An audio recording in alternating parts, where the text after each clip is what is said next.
Hey guys, it's Hannah from Guyana, and today we are going to be making saltfish and bake. So, some of you have been complaining about my dad not wearing a shirt. So in this video, I am going to be the one who will do the cooking. So firstly, we need to knead the flour so that it can set and the baking powder can do its job in the swelling. So we're gonna put some regular flour and then we're gonna add some whole wheat, which we always do to our flour-based meals. And we're going to also add some baking powder that I mentioned before that has to do its job.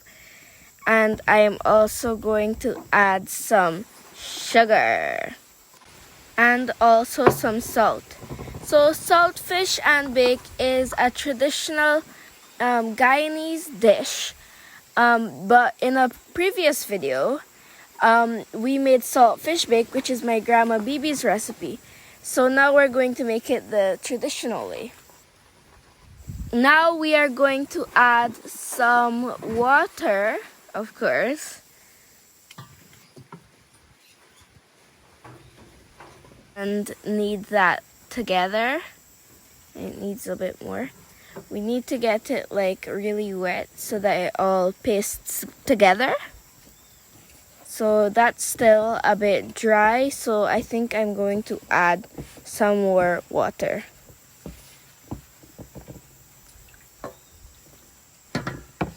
There we go, and now I just need to knead it a bit more, and see, it's become like this type of consistency. And now it's ready to be set and let the baking powder do its magic. So here we have our saltfish that's been soaking overnight, our thyme, parsley, and celery from our own garden, and tomatoes that we got from a friend's farm. And here we also have some onion and garlic that we're of course going to peel now. And now we are going to peel the garlic. And now we are going to chop up the onions and crush the garlic.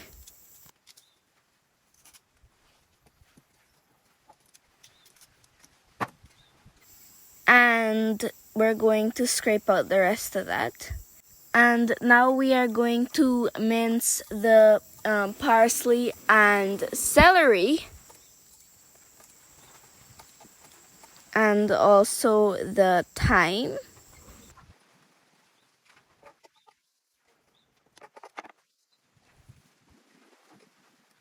Now that all's that minced, we're just gonna cut it up a little bit more together. And now we are going to chop up the tomatoes. And we're just going to finish off the last one. Here everything is chopped up except for the saltfish. So now we are going to drain out all of the water from the saltfish, and we're going to give it an extra squeeze to ensure that all of the excess water is out. Make sure it's extremely dry. And then it's time to add the pan to the stove and to begin our saltfish dish. So now we're going to light the stove and add a little bit of oil.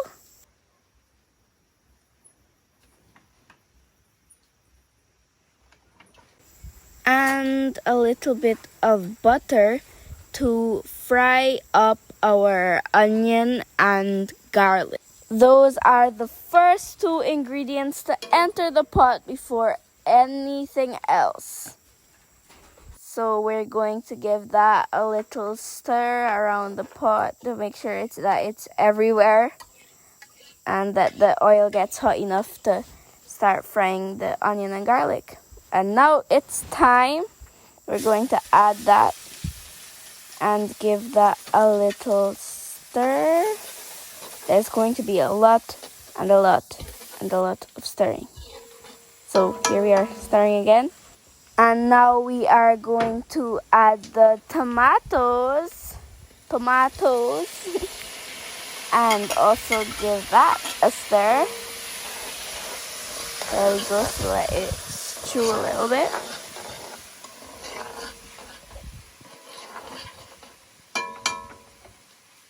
Put that in the sink and then give it another stir again.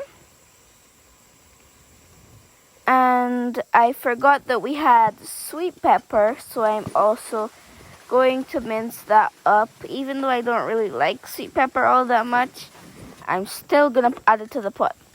And now it's time to add the saltfish, the main man. Also give that a stir, of course. And now we are going to cover it so that it can cook properly and also faster, because we like to cook fast in this kitchen. Give it one last stir, then cover it. There we go. Now let's check it. That was fast. Give it another stir yet again.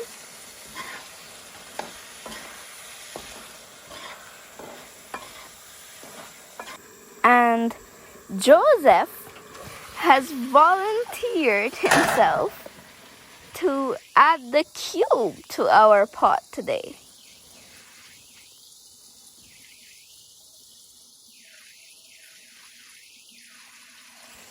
Good job, Joseph.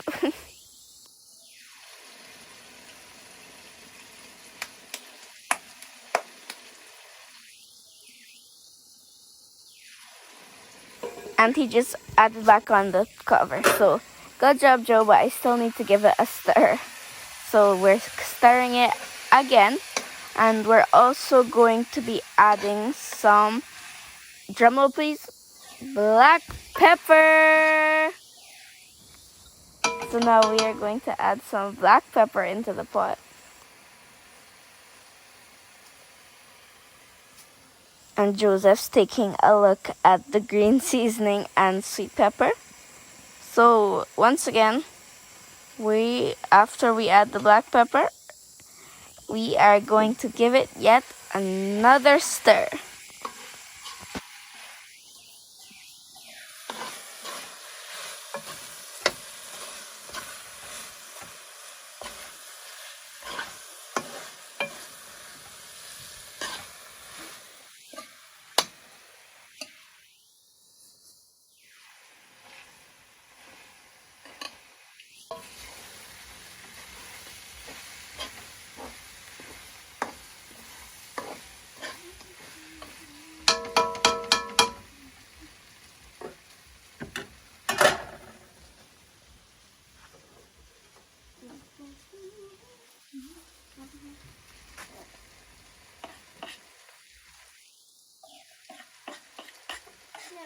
Now watch where it goes.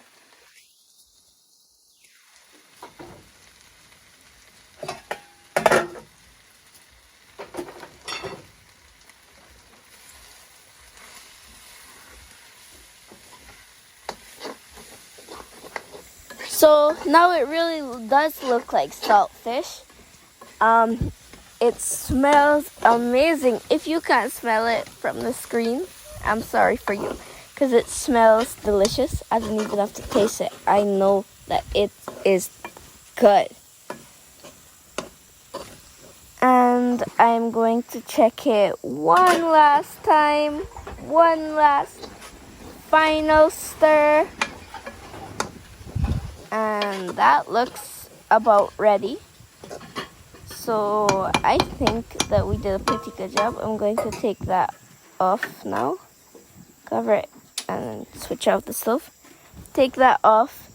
And now we are going to add the pan that we're going to fry the bake in. But we have to pour in the oil first before we roll out the bake so that the oil can heat up.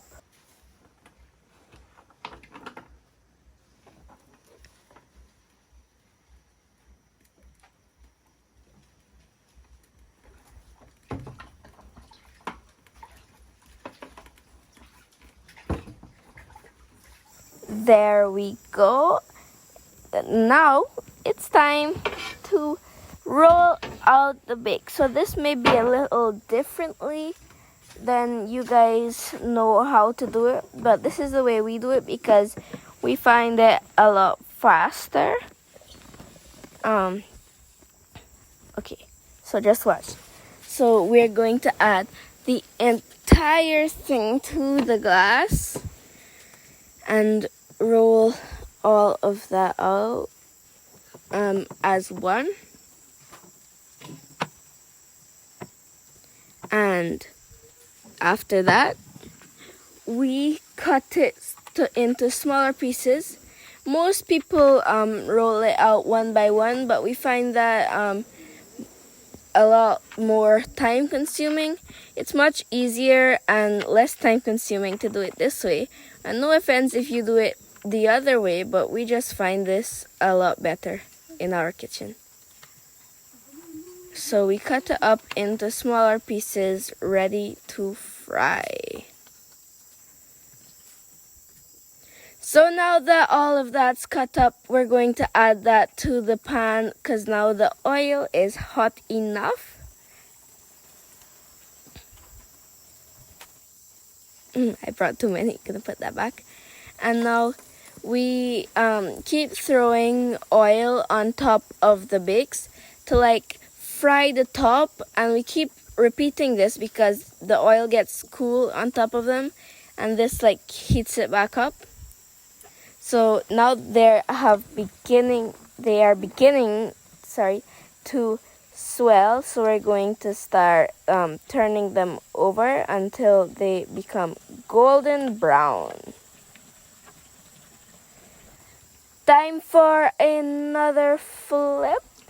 I like my bakes golden brown.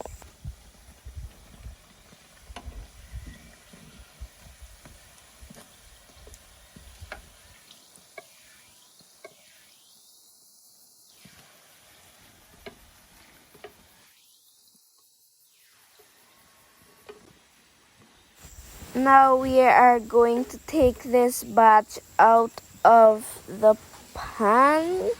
So we also put some Bounty in the strainer because it also observes some of the excess oil that the bakes have picked up, and we just find that it makes it less oily. So this is the last batch of fry bake. Time to taste it.